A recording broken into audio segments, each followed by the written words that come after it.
All right. Well, we talked about that beforehand, and give Toronto credit. They lost three in a row. We knew they were going to come in and be physical. And the disappointing part to me is, like, we started the game ready to play.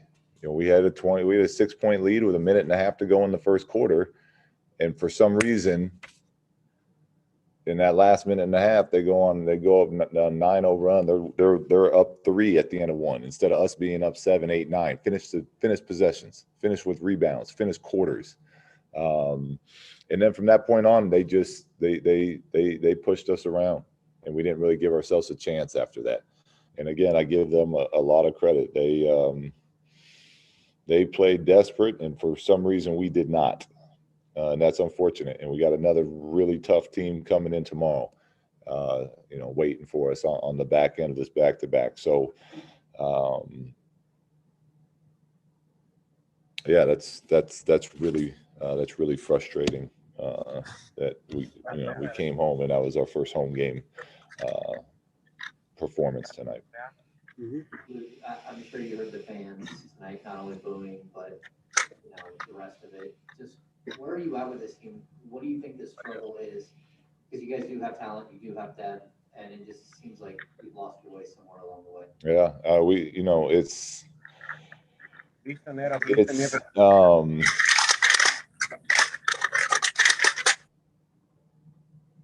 it's tough because here and there, and the whole thing could be looking different. I know we're early into the season, relatively still right now, but we have to, we got to weather this storm, and it's frustrating. It's hard right now, but we'll figure it out. Hey, Coach, Terry's talked about how there's sense of urgency that's being talked about, but not performed on the floor. Do you see that too? Well, I thought we started the game with a sense of urgency. We were ready to go. We were following the game plan. We were aggressive. We were in the fight. And then, for whatever reason, as the game goes, then that sense of urgency we let off. And this is the NBA. You can't let up in this league. And when we let up, now these guys everyone's making shots for them. They feel comfortable. So I know, yeah, I know what he says, and it to me, it wasn't to start, but it slowly went away as the game went on, and we really didn't give ourselves a chance from that point on. Luke Tyrese also said that every game right now feels like a must win.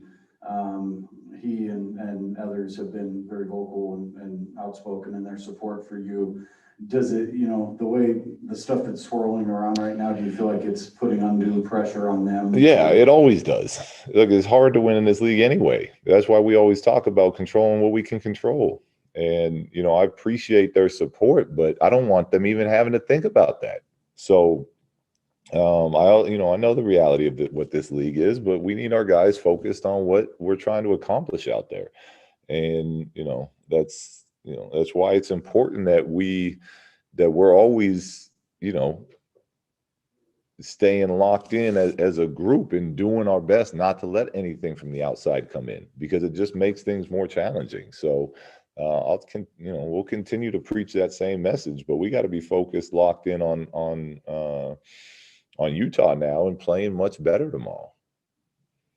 Just one question, Coach Walton. Started that third quarter for the Kings. This what happened? I mean, you saw Pascal come out and do that. Yeah, I mean, he's a good player. I mean, he hit threes, and a step back jump, 18-footer. Give him credit, but to me, that starts with the rhythm he got in earlier in the game, because he got comfort level. We knew he, against Utah the night before, he was like 3 for 15 or something like that. He's a good player. He's coming in tonight to get some, and we have to do a better job to make that harder on him. And he got a rhythm early, and we didn't, from that point on, we couldn't turn off his water. A little bit on that third quarter too. What was the message to them at halftime coming into that quarter? One play at a time. You don't get it back. You don't get 18 back in one possession. Start with a stop, take it from there, one possession at a time, was our message coming out of halftime.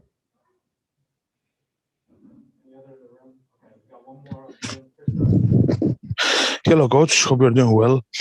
What do you see that this team needs to improve for the next games, and what is the biggest issue as you noticed about your game on both ends of the floor? Yeah, we have to be more consistent. We just have to, and from possession to possession, quarter to quarter, we have to be better at finishing. Finishing possessions off with rebounds. We have to be better at offensively executing, especially as teams are getting into us. We have to be better at finishing. Like I said, we had a 6-point lead with a minute and a half to go in the first, and then we're down 3 at the end of one after playing a pretty good quarter for 90% of it. So we have to continue to just understand that, it's every possession we got to be locked in on. Last one, Brendan, go ahead. Hey, Luke, you talked about that fading effort that we saw in the first quarter. How much of it do you feel like has to do with Toronto changing and kind of altering their game plan and that making you guys uncomfortable compared to just a lack of effort from your guys in discipline? No, we knew they were going to do that, right? So that's the challenge going into it. We knew they were going to get into us, which means we got to set harder screens. We got to cut harder. We got to finish. We got to back cut. Like these are all things that we know we have to do against this type of defense. And we did a good job early on. And then again, for some reason, we let that take us out of what we were trying to do. And then they started hitting shots and we started missing shots. And it just, it steamrolled from there.